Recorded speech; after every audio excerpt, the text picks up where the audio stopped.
Biasanya tidak sedang sakit. Tidak sedang sakit, Iya. oke.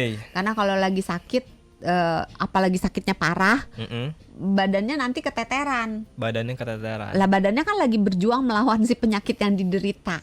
Ditambah lagi Kena virus kena virus atau kena bakteri yang walaupun ringan gitu, udah dilemahkan atau udah dimatikan, tapi kan tetap badan itu punya beban untuk membuat tentara gitu. Jadi kesian. Jadi lebih baik nggak usah, nanti hasilnya tidak optimal gitu.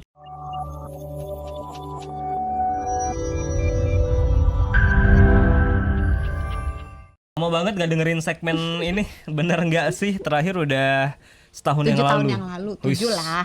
Lebay 7 tahun yang lalu. Bener gak sih?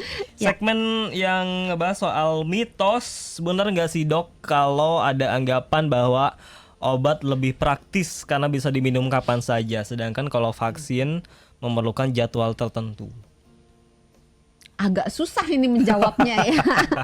Karena kalau udah minum obat berarti kan udah sakit ya. Kan lebih enak nggak sakit kan? Bener. Iya, jadi jawabannya itu. Simpel aja jawabnya. Simpel aja. Dok, bener nggak orang yang sudah dapat vaksin nggak butuh lagi pengobatan kalau terinfeksi? Enggak. Kenapa? Mitos itu. Karena sekali lagi, divaksin tidak berarti 100% tidak akan kena penyakit. Bukan jaminan. Bukan jaminan. Tapi kalau kena, tapi garansi. Betul kan? Betul, tapi garansinya mudah-mudahan kalau aman-aman badannya gitu ya, nggak kena paparan, ya nggak kena. Tapi kalau misalnya kena, bisa beberapa kemungkinan. Kena tapi nggak ada gejala, atau kena tapi gejalanya ringan gitu.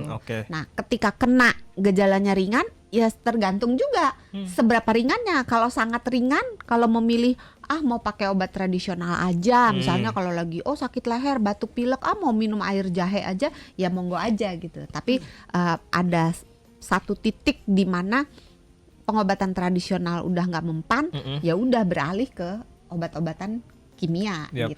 Kita kan dari tadi udah bahas vaksin, terus ya obatnya nggak diperhatiin nih. Nah, jadi yang selanjutnya, benar nggak sih dok kalau obat itu jangan diminum abis makan banget, harus nungguin 30 atau menit atau sejam setelah makan? Nah, ini sering ditanyain nih. Jadi obat itu tergantung jenisnya. Ada obat yang harus dimakan sebelum makan. Misalnya obat-obatan untuk MAH, obat-obatan untuk GERD. Ada juga obat-obatan yang harus sesudah makan. Gitu. Jadi taunya dari mana? Ya dari biasanya kan ditulis biasanya kan sama ditulis apoteker. Di sama apotekernya di petunjuk minum obatnya. Nah, ini kita sering bingung soalnya obat diminum setelah makan. Setelah makan ini setelah makan banget, abis makan minum sambil minum obat, atau kita harus nungguin dulu sebenarnya? Biasanya dikasih tahu apotekernya. Makanya ketika apotekernya lagi jelasin, didengerin. Dan ditanyain juga ya, ini harus nunggu berapa lama dulu nih atau bisa langsung? Karena berarti ada obat yang ada yang bebas, malah terserah, mau sebelum makan boleh, sesudah makan boleh, pas lagi makan boleh, monggo. Jadi nggak macam-macam ya. Oke, siap. Yang terakhir nih dok, nggak usah deh, kita langsung aja bahas langsung ke dia mau nanya aja batal. Pelin-pelan ya. Karena ini lumayan banyak nih bahasan selanjutnya nih ya. Kita udah keluar dari segmen bener enggak sih? Karena tadi di segmen sebelumnya udah spill dikit ya ke Doksan. Apa? Syarat ada nggak? Syarat dan ketentuan. Syarat dan ketentuan orang sebelum diberikan vaksin, ada nggak syarat-syaratnya? Biasanya tidak sedang sakit. Tidak sedang sakit, Karena kalau lagi sakit, apalagi sakitnya parah, badannya nanti keteteran. Lah badannya kan lagi berjuang melawan si penyakit yang diderita. Ditambah lagi kena virus. Virus atau kena bakteri yang walaupun ringan gitu, udah dilemahkan atau udah dimatikan, tapi kan tetap badan itu punya beban untuk membuat tentara gitu. Jadi kesian. Jadi lebih baik nggak usah, nanti hasilnya tidak optimal gitu. Itu satu. Terus beberapa vaksin mewajibkan tekanan darahnya bagus. Kayak kemarin COVID tuh kan, tensinya harus sekian sampai sekian gitu. Jadi tiap vaksin punya perlakuan yang berbeda-beda, tapi pada umumnya jangan demam, jangan lagi sakit. Oke. Itu yang pada umumnya. Oh, pada umumnya, berarti cuma itu saja ya. Kalau itu sebelum, nah setelah nih dok, kalau orang udah kena vaksin nih, udah dikasih vaksin, apa aja yang harus diperhatikan atau justru apa yang sebenarnya sering luput dari masyarakat nih ketika sudah menerima vaksin? Nah, kalau kita menerima vaksin udah disuntik atau ditetesin, berarti kan badan kita sebenarnya lagi berjuang. Oke. Lagi membentuk tentara. Jadi harus dibuat, dikondisikan supaya badan kita itu mampu membuat tentara tersebut. Itu tadi makannya yang benar. Jadi harus cukup proteinnya, terutama banget tuh protein, karena untuk membentuk si tentara ini dibutuhkan protein. Protein, vitamin, terus dibutuhkan juga cairan yang cukup. Terus dibutuhkan istirahat. Jadi kalau habis divaksin jangan begadang, jangan kelayapan, tidur. Karena dengan kita tidur, badan kita itu mampu membuat tentara yang dibutuhkan gitu. Terus jangan kecapean, jangan stres gitu. Gampang kan sebenarnya. Gampang-gampang. Gaya hidup sehat lah. Tapi kalau udah baru selesai divaksin, kita boleh minum obat lagi nggak sih yang sejenis? Maksudnya? Misalkan untuk menguatkan lagi gitu, supaya makin kuat, minum obat lagi deh, supaya bisa benar-benar kebal gitu. Misalkan nih kita habis vaksin divaksin, COVID misalnya, vaksin flu gitu ya, vaksin flu, atau vaksin yang vaksin flu, terus kita minum obat misalkan paracetamol gitu supaya makin kuat lagi. Biasanya sesudah divaksin memang ada yang mengalami, tidak semua ya, ada yang mengalami yang kita sebut KIPI, kejadian sesudah vaksin kitanya jadi agak sakit gitu. Mungkin agak demam atau mungkin nyeri di area yang disuntik. Itu pasti ada dok, pasti dialami Tidak atau pasti. Sebagian aja. Sebagian. Nah, kejadian-kejadian seperti itu kalau ringan banget nggak usah diapa-apain juga sembuh sendiri. Jadi kalau misalnya mau minum paracetamol boleh-boleh aja. Tapi kalau demamnya cuma sumeng doang, lebih baik tidak usah. Demam sumeng tuh kayak gimana sih? Ringan, demam ringan. Oke. Anget doang gitu, nggak yang panas gitu. Kalau cuman ringan doang, minum cairan aja yang banyak, istirahat, makan buah, makan sayur, makan protein, itu udah beres gitu.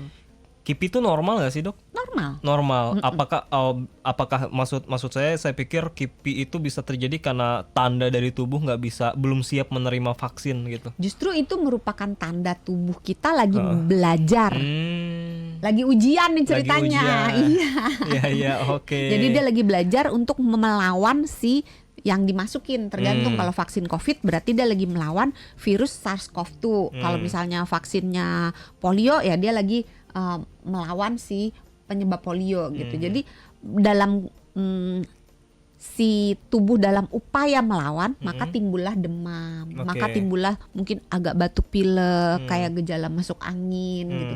Itu merupakan tanda bahwa tubuh tuh sebenarnya lagi kerja untuk melawan si yang dimasukin itu. Ya. Gimana memastikan supaya vaksin yang kita gunakan itu aman sama efektif banget nih? Dengan cara lagi-lagi itu ya PHBS atau ada faktor lain lagi yang maksudnya vaksinnya nggak rusak gitu atau kita memastikan kalau vaksinnya itu vaksin bisa bekerja. Iya. Ya itu tadi, menjaga supaya mengkondisikan supaya badan kita dalam kondisi yang terbaik untuk berfungsi optimal untuk melawan si tadi itu si apa yang dimasukin gitu. Kalau virus yang dimasukin yang melawan virus flu misalnya. Nah, makan yang benar, istirahat, tidur yang cukup, terus minum jangan lupa. Terus PHBS, kenapa PHBS? Supaya kita nggak sakit penyakit yang lain. Kalau misalnya kita habis divaksin kita jajan sembarangan, lah terus kita mencret gitu kan. Nah badan kita, ya kan badan kita kan jadi double ngelawan si mencretnya, berusaha menyembuhkan dirinya dari mencret dan berusaha melawan si yang divaksin ini. Kata si tubuh ini virus apa lagi nih dimasukin? Iya, makanya. Belum selesai satu ditambah lagi gitu ya. Iya, jadi mengkondisikan supaya segala sesuatunya itu dalam kondisi yang the bestnya, yang terbaiknya gitu. Oh ya, kalau ngomongin soal obat lagi nih dok, kita loncat ke obat lagi. Obat itu efektifnya dalam bentuk yang apa sih? Kan ada banyak ya obat tuh, ada yang pil, ada yang tablet, ada yang paling cepat yang disuntik. Paling cepat tapi aman nggak kalau ada yang disuntik itu yang obat? Lah kan tergantung tergantung obatnya. Heeh. Ada indikasinya nggak untuk disuntik misalnya nih ya, misalnya orang udah muntah, udah nggak bisa minum. Lah gimana caranya coba kalau kita kasih, ya udah minum obat ini, ya baru minum langsung keluar lagi kan? Berarti kalau Mau gitu nggak mau harus nggak disuntik bisa kan? asal main apa semua penyakit Ya. disuntik langsung sembuh gitu kan, harus kondisi tertentu berarti Harus kan. ada kondisinya. Jadi kalau masih memungkinkan diberikan per oral, pakai mulut gitu ditelan, ya lebih baik ditelan gitu. Tapi kalau versus pil tablet atau cair, sebenarnya lebih efektif mana sih atau sama aja? Sebenarnya cair lebih cepet sih karena cair nggak tuh perlu lebih digiling cepet. lagi kan. Oh. Kan kalau misalnya tablet kan harus digiling dulu baru bisa diserap. Kalau Iya. cair kan udah langsung udah